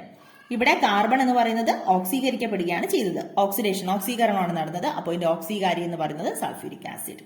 അപ്പൊ അങ്ങനെ ഒരു ഓക്സീകരണ ഗുണവും സൾഫ്യൂരിക് ആസിഡിനുണ്ട്. സൾഫ്യൂരിക് ആസിഡ് നല്ലൊരു ഓക്സീകാരിയായിട്ട് വർത്തിക്കുന്നുണ്ട്. അപ്പൊ 3 എണ്ണമാണ് നമ്മൾ പഠിച്ച. നിർജ്ജലീകരണ ഗുണം സൾഫ്യൂരിക് ആസിഡിന് കൂടുതലാണ്, ശോഷകാരക ഗുണമുണ്ട്, ഓക്സീകരണ ഗുണമുണ്ട്. ലാസ്റ്റ് പോർഷനാണ് നമ്മുടെ സൾഫേറ്റ് അയോണുകളെ എങ്ങനെ തിരിച്ചറിയാം, സൾഫേറ്റ് ലവണങ്ങളെ എങ്ങനെ തിരിച്ചറിയുന്ന വിധമാണ് നമ്മൾ അവസാനമായിട്ട് പഠിക്കുന്നത്. നോക്കിയാൽ ഒരു ടെസ്റ്റ് ട്യൂബിൽ അല്പം സോഡിയം സൾഫേറ്റ് ലായനി എടുക്കാം. ഒരു ടെസ്റ്റ് ട്യൂബിൽ സോഡിയം സൾഫേറ്റ് ലായനി എടുത്ത ശേഷം അതിനകത്തേക്ക് 2-3 തുള്ളി ബേരിയം ക്ലോറൈഡ് അതിനകത്തേക്ക് ഒഴിക്കാം. അതിനകത്തേക്ക് ചേർത്ത് നന്നായിട്ട് ഇളക്കുക. ആ പ്രവർത്തന ഫലമായിട്ട് നമുക്കൊരു വെളുത്ത അവക്ഷിപ്തം കിട്ടും. അപ്പൊ ഒരു വെളുത്ത അവക്ഷിപ്തം ഉണ്ടാകും. ഈ വെളുത്ത അവക്ഷിപ്തത്തിലേക്ക് 4-5 തുള്ളി നേർത്ത ഡൈല്യൂട്ട്, അതായത് നേർത്ത ഹൈഡ്രോക്ലോറിക് ആസിഡ് ചേർക്കുമ്പോൾ ആ അവക്ഷിപ്തം ഡൈല്യൂട്ട് ഹൈഡ്രോക്ലോറിക് ആസിഡിൽ ലയിക്കുന്നില്ല. അപ്പൊ ലയിക്കാതിരിക്കുവാണെങ്കിൽ അതിൽ സൾഫേറ്റ് അയോൺ ഉണ്ടെന്ന്, സൾഫേറ്റ് ലവണം ഉണ്ടെന്ന് നമുക്ക് മനസ്സിലാക്കാം. അപ്പൊ ഇവിടെ കിട്ടുന്ന പ്രവർത്തനമാണിത്. Na2SO4 plus BaCl2 barium chloride, അപ്പോൾ ബേരിയം സൾഫേറ്റ്, അതാണ് ഈ വെളുത്ത അപക്ഷിപ്തം പ്ലസ് NaCl. അപ്പൊ ഇതാണ് ഇതിന്റെ റിയാക്ഷൻ എന്ന് പറയുന്നത്, പ്രവർത്തനം എന്ന് പറയുന്നത്. ഇവിടെ നോക്കിയേ, MgSO4 ലൈനിൽ നമ്മൾ BaCl2 ലൈന് ചേർക്കുമ്പോൾ ഇവിടെ ഫോം ചെയ്യുന്നത് BaSO4. ഇവിടെ ഫോം ചെയ്ത പോലെ തന്നെയാണ്, BaSO4 ആണ് നമുക്ക് കിട്ടുന്നത്. അതെന്ന് പറയുന്നത് വെളുത്ത അപക്ഷിപ്തം. വെളുത്ത അപക്ഷിപ്തം അതായത് MgSO4 പ്ലസ് BaCl2 ഗീവ്സ് എന്തൊക്കെ കിട്ടും? BaSO4 plus MgCl2. അങ്ങനെ ഒരു ഇക്വേഷൻ ആണ് നമുക്ക് വരുന്നത്. ഈ നേരത്തെ എഴുതിയ ഇക്വേഷൻ പോലെ തന്നെ എല്ലായിടത്തും നമുക്ക് BaSO4 തന്നെയാണ് കിട്ടുന്നത്. ബേരിയം ക്ലോറൈഡല്ലേ ചേർക്കുന്നത്. അതിലേക്ക് നേർപ്പിച്ച ഹൈഡ്രോക്ലോറിക് ആസിഡ് ചേർക്കുമ്പോൾ ഇവിടെ എന്താ പറ്റുക? ഇവിടെ അതിൽ അപക്ഷിപ്തം ഡൈല്യൂട്ട് HCl ലയിക്കുന്നില്ല. അപക്ഷിപ്തം ലയിക്കുന്നില്ല. അപക്ഷിപ്തം ലയിക്കുന്നില്ല എങ്കിൽ അതിൽ സൾഫേറ്റ് ലവണമുണ്ടെന്ന് നമുക്ക് മനസ്സിലാക്കാം. ഇതും അങ്ങനെ തന്നെയാണ്. BaCl2 ചേർക്കുമ്പോൾ നമുക്ക് BaSO4 ZnSO4ലേക്ക് സിങ്ക് സൾഫേറ്റിലേക്ക് BaCl2 ലൈന് ചേർക്കുമ്പോൾ നമുക്ക് ബേരിയം സൾഫേറ്റ് കിട്ടും. വെളുത്ത അപക്ഷിപ്തമാണ് കിട്ടുന്നത്. അതും ഡൈല്യൂട്ട് ഹൈഡ്രോക്ലോറിക് ആസിഡിൽ ലയിക്കുന്നില്ല. അങ്ങനെയാണ് നമ്മൾ സൾഫേറ്റ് ലവണങ്ങളെ തിരിച്ചറിയുന്നത്. അപ്പൊ നമുക്ക് കിട്ടുന്ന ഒരു ലവണത്തില്, നമുക്ക് കിട്ടുന്ന ഒരു സോൾട്ടില് സൾഫേറ്റ് ലവണം ഉണ്ടോ എന്ന് തിരിച്ചറിയാൻ വേണ്ടിയിട്ട് നമ്മൾ ചെയ്യുന്ന പരീക്ഷണമാണിത്. അപ്പോൾ ആദ്യം അതിനകത്തേക്ക് 2-3 തുള്ളി ബേരിയം ക്ലോറൈഡ് ചേർക്കുക. അപ്പൊ നമുക്കൊരു വെളുത്ത അപക്ഷിപ്തം കിട്ടും. അത് ഡൈല്യൂട്ട് ഹൈഡ്രോക്ലോറിക് ആസിഡിൽ ലയിക്കുന്നില്ല എങ്കിൽ അത് സൾഫേറ്റ് അയോണുകൾ, സൾഫേറ്റ് ലവണം അതിലുണ്ടെന്ന് നമുക്ക് മനസ്സിലാക്കാം. അപ്പൊ ഇത്രയുമാണ് നിങ്ങൾക്ക് ഈ ചാപ്റ്ററിൽ പഠിക്കാനുള്ളത്. അപ്പൊ നമ്മൾ ആദ്യം അമോണിയ പഠിച്ചു, അത് കഴിഞ്ഞിട്ട് രാസസന്തുലനം പഠിച്ചു, ലെഷാറ്റ്ലിയർ പ്രിൻസിപ്പിൾ പഠിച്ചു, തത്വം പഠിച്ചു, അതിനെ സ്വാധീനിക്കുന്ന ഘടകങ്ങൾ പഠിച്ചു, ഗാഢത, താപനില, മർദ്ദം, ഉൾപ്രേരകം. അത് കഴിഞ്ഞിട്ട് സൾഫ്യൂരിക് ആസിഡ് പഠിച്ചു, അതിന്റെ ഉപയോഗങ്ങൾ, അതിന്റെ നിർമ്മാണം, പിന്നെ സൾഫേറ്റ് ലവണങ്ങൾ തിരിച്ചറിയുന്ന വിധം, പിന്നെ അതിന്റെ രാസഗുണങ്ങളും ഭൗതിക ഗുണങ്ങളും. ഇത്രയാണ് നമുക്ക് ഈ യൂണിറ്റിൽ പഠിക്കാനുള്ളത്.